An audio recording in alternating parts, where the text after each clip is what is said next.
पा रही थी। इसका एक रीजन है और रीजन ये था कि मेरा जो गला था वो बहुत दिनों से खराब था, मेरी कुछ मेडिकल कंडीशंस थी वो स्टेबल नहीं थी। तो अब तो मैं बिल्कुल फिट एंड फाइन हूँ एंड आप सभी लोगों के लिए कंसिस्टेंट वीडियोस लाता रहूंगा। चैनल को सब्सक्राइब कर देना अगर नए आए हो एंड हाँ, सबसे इम्पोर्टेंटली वीडियो के एंड तक बने रहना, क्योंकि आज की वीडियो में हम लोग एक ऐसी मूवी को एक्सप्लेन करने वाले हैं जिसमें कि एक ब्रदर अपनी सिस्टर के साथ इंटीमेट होने की कोशिश करता है। अब ये दोनों आगे चल के इस मूवी में क्या भसड़ मचाते हैं ये हम लोग आज के एक्सप्लेनेशन में देखने वाले हैं। तो चलिए स्टार्ट करते हैं। मूवी की स्टार्ट में हम लोग डियागो नाम के एक लड़के को देखते हैं जो कि अपनी सिस्टर एंड्रिया को एक लड़के के साथ डांस करते हुए देख रहा था। उसे ये सब अच्छा नहीं लग रहा था क्योंकि अब एंड्रिया उस लड़के के साथ बाथरूम में जा रही थी। अब पता है हम लोग को ये लोग वहां पर क्या करने वाले थे, पर उनके मजे में भंग डालने के लिए यहाँ पर डियागो चला जाता है और अपनी सिस्टर से पूछता है कि क्या तुम मेरे साथ घर चलोगी, तो वो मना कर देती है। अब डियागो अकेला ही घर पे आ जाता है। यहाँ में पता पड़ता है कि उसके जो फादर थे वो एक दूसरी शादी कर रहे थे, उनका डाइवोर्स हो चुका था। और यहाँ में ये भी पता पड़ता है कि इनके जो फादर थे बहुत ही ज्यादा अमीर आदमी थे। यहाँ पर हम देखते हैं वो डियागो को पूछते हैं कि उसकी सिस्टर कहाँ है, तो डियागो कहता है कि वो पार्टी में ही है। यहाँ पर उसके जो फादर थे वो डियागो से नाराज हो जाते हैं और डियागो भी अपने फादर से नाराज हो जाता है किसी बात को लेकर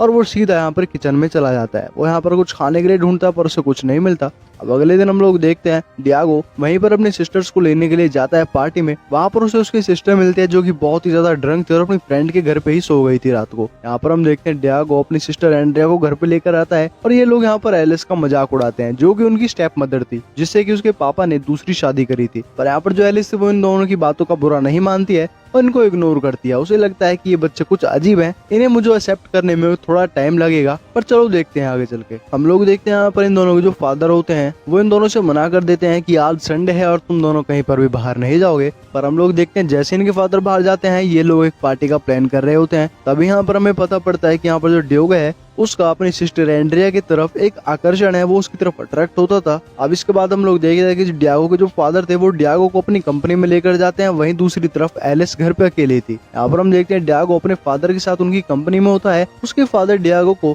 सारा काम समझा रहे थे और कुछ समझ की बातें सिखा रहे थे कि तुम्हें फ्यूचर में क्या करना है और तुम आगे चल के क्या करोगे। अब यहाँ से सीन शिफ्ट होता है और हम लोगों को यहाँ पे एक हॉस्पिटल का सीन दिखाया जाता है जहाँ पर एंड्रिया बैठी हुई थी। यहाँ पर हमें पता पड़ता है कि वो प्रेग्नेंट हो चुकी थी और वो अपनी प्रेगनेंसी की रिपोर्ट देखने के लिए हॉस्पिटल आई हुई थी। यहाँ पर हमें पता पड़ता है कि एंड्रिया अब यहाँ पर अबॉर्शन तो करवा नहीं सकती थी क्योंकि उसके 3 मंथ्स कंप्लीट हो गए थे और उसे ये भी नहीं पता था कि वो जो बच्चा है उसके पेट में वो किसका है। यहाँ पर वो अबॉर्शन करवाने के लिए आई हुई थी पर यहाँ पर वो सब नहीं हो रहा था तो वो बहुत ही ज्यादा नाराज थी और वो एक तरह से खुश भी थी। अब वो पता नहीं दारू के नशे में खुश थी तो अपने दोस्तों को ये सारी बातें बताती है। अब दारू के नशे में एंड्रिया घर पे आती है। हम लोग डियागो को देखते हैं जो कि एंड्रिया को अनड्रेस कर रहा होता है, वो उसकी तरफ अट्रैक्ट हो रहा था तो वो उसे अनड्रेस करता है, मास्टरबेट करता है। तभी वहां पर वो बाहर आता है तो रिग्रेट करने लगता है। अब अगले दिन हम लोग डियागो को देखते हैं जो कि अपने फादर के साथ उनकी कंपनी में आता है और कुछ यहाँ पर अपनी जॉब को संभालने लगता है। सीन शिफ्ट होता है और हम लोग एंड्रिया को देखते हैं जो कि अपने फ्रेंड्स को बता रही होती है कि वो प्रेग्नेंट है। यहाँ पर उसकी जो फ्रेंड्स होती हैं वो एंड्रिया से कहती हैं कि क्या तुमने ये बात अपने घर पे बताई,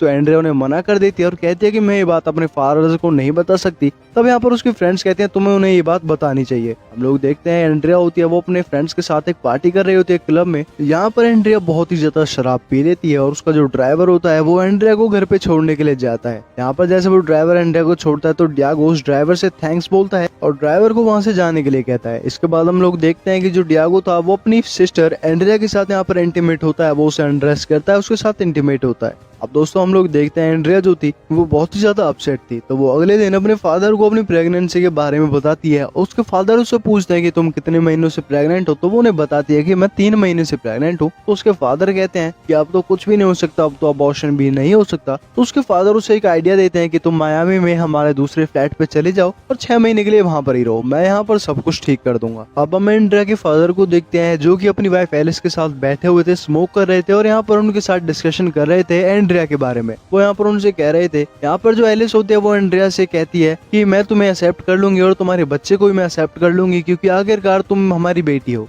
अब हमें ये सिचुएशन को एक्सेप्ट करना ही होगा तो तुम हमारे डिसीजन को मानो और मायामी चले जाओ और 6 महीने तक वहीं पर ही रहो। यहाँ पर हम लोग देखते हैं डियागो को जो कि पार्टी में था पर उसे वहाँ पर अपनी सिस्टर नजर नहीं आ रही थी क्योंकि उसकी जो सिस्टर थी वो घर पे अपने कपड़े पैक कर रही थी अगले दिन जाने के लिए। उसने ये बात किसी को भी नहीं बताई थी, डियागो को भी नहीं और अपने फ्रेंड्स को भी नहीं। अब अगला दिन होता है, हम लोग देखते हैं कि जो एंड्रिया थी वो जा चुकी है और डियागो किचन में आता है एक मेड से पूछने के लिए कि वो यहाँ पर कहाँ है। तो अब मेड जो होती है वो भी डियागो को नहीं बताती कि एंड्रिया मायामी चली गई है। इसके बाद हम लोग डियागो को देखते हैं जिसके पास वहाँ से कॉल आता है। वो कॉल एंड्रिया की थी और वो उसे बताती है कि वो मायामी में है। यहाँ पर उसे एंड्रिया की एक फ्रेंड मिलती है, वो उसे बताती है कि मायामी में एंड्रिया रह रही है और वो प्रेग्नेंट है। ये बात सुनकर जो डियागो होता है वो बहुत ही ज्यादा नाराज हो जाता है और अपने घर को छोड़ने की कोशिश करता है। वो ट्रेन में बैठ के कहीं पर दूर निकल जाता है अपने ग्रैंड पेरेंट्स के घर पे। वो यहाँ पर अकेला नहीं रहना चाहता था अपने घर पे, क्योंकि वो सिर्फ अकेला ही रह गया था, उसकी सिस्टर भी चली गई थी। अब हम यहाँ पर 6 महीने बाद देखते हैं जो डियागो की जो स्टेप मॉम थी